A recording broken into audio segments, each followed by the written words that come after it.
Bonjour à tous, j'espère que vous allez bien. Ça fait un petit moment que j'ai pas fait de vidéo. C'est vrai que j'ai pas eu trop le temps de m'occuper de la chaîne Booktube ces derniers temps. Mais ça veut pas dire que je laisse tomber la chaîne pour autant. C'est juste que j'ai un petit peu mal à m'organiser et ça risque d'être encore un petit peu compliqué dans les 2-3 mois qui viennent puisqu'il y a un déménagement de prévu.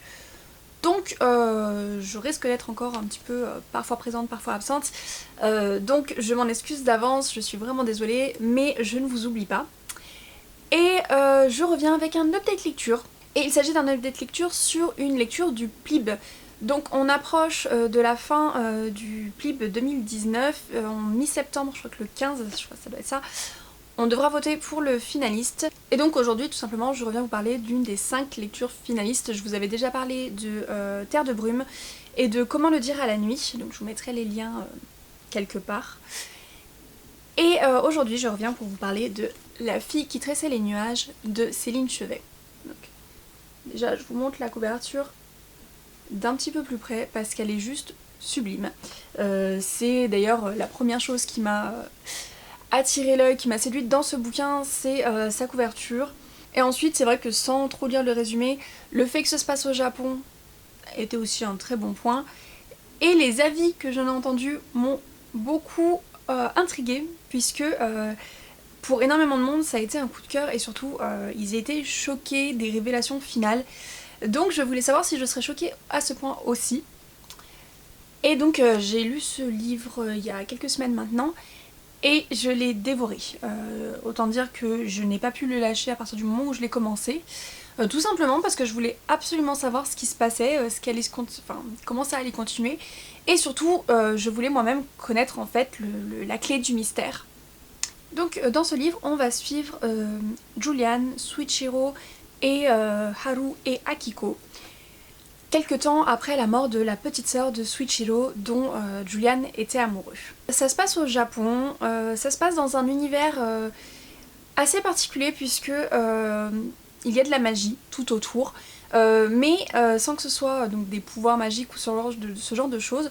C'est juste que la magie fait partie du monde, elle fait partie de la vie de tous les jours. Et donc une jeune fille peut attraper les nuages et les tresser, une autre jeune fille peut se faire oublier de par son caractère et que tout le monde trouve ça normal. Les lois de la physique ne fonctionnent que quand elles en ont envie et les objets ont en quelque sorte leur volonté propre, sans que ça ait non plus un rôle ou un impact particulièrement important, c'est-à-dire que cette magie ne va pas jouer de rôle spécifique dans l'intrigue.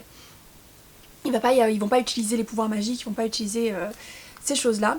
Mais ça nous situe dans un Japon avec un petit côté très mystique, un petit côté magique. Où du coup on peut se permettre de croire certaines choses et d'en imaginer d'autres très facilement. Donc on va suivre ici Julian qui commence à se poser des questions concernant la mort de la petite sœur de Suichiro dont il était très amoureux. Et plus il y réfléchit et plus il se demande s'il n'y a pas quelque chose de mystérieux autour de cette mort et si il se rappelle vraiment de tout ce qui s'est passé tel que ça s'est passé. Il commence à être un petit peu embrouillé dans ses souvenirs et avec l'aide d'Akiko et de Haru, il va commencer à poser des questions, à se poser des questions et à essayer de découvrir la vérité.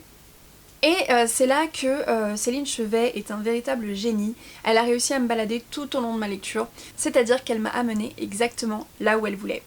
C'est-à-dire qu'on a des indices, on a des petites choses que l'on devine, que l'on sait, on peut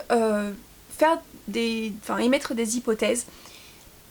Et elle nous en dit suffisamment pour qu'on ait raison sur certaines hypothèses. C'est-à-dire qu'il y a plein de choses... Il y a plusieurs choses que j'ai devinées, que j'ai vu venir, où je me suis dit « Ah, ça je le savais, ça je m'en doutais ». Et j'étais fière de moi de me dire « J'ai réussi à percer le mystère ». Sauf qu'en fait, pas du tout.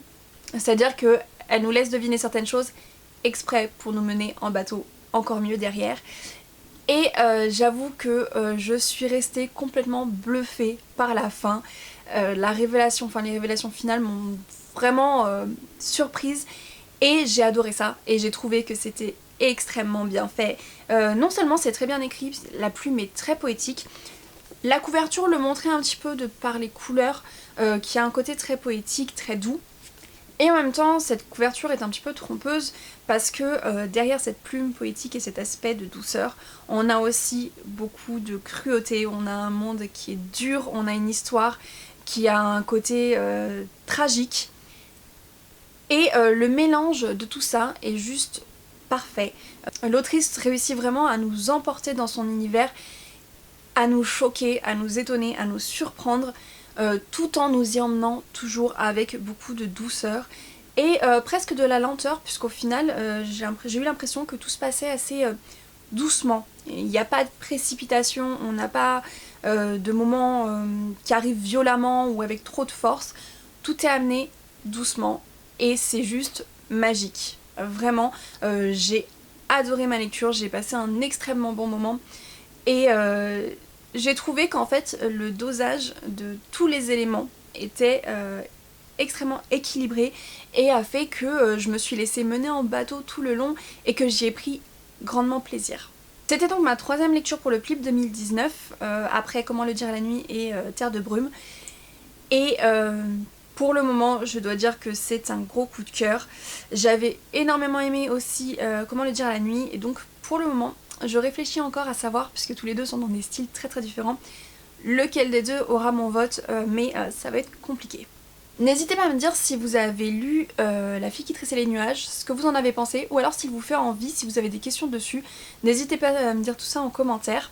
En tout cas pour moi ça a été un gros coup de cœur et c'est un livre que je vous recommande énormément. Notamment si vous aimez déjà tout ce qui se passe au Japon, mais avec la petite touche mystique, magique et les mystères. Et si vous aimez être surpris, vraiment, je vous le recommande grandement. Je vous retrouve très bientôt pour vous parler d'un challenge que Pauline de la chaîne Patatras a mis en place pour permettre de plus grands échanges entre booktube. Je vais préparer une vidéo pour vous en parler puisque je compte participer à ce challenge. Ça devrait arriver pas longtemps après cette vidéo là et puis ensuite il y aura un autre update lecture sur un autre finaliste du Plib et puis ensuite on verra bien. Sur ce, je vous souhaite à tous de très bonnes lectures et je vous dis à très bientôt. Salut!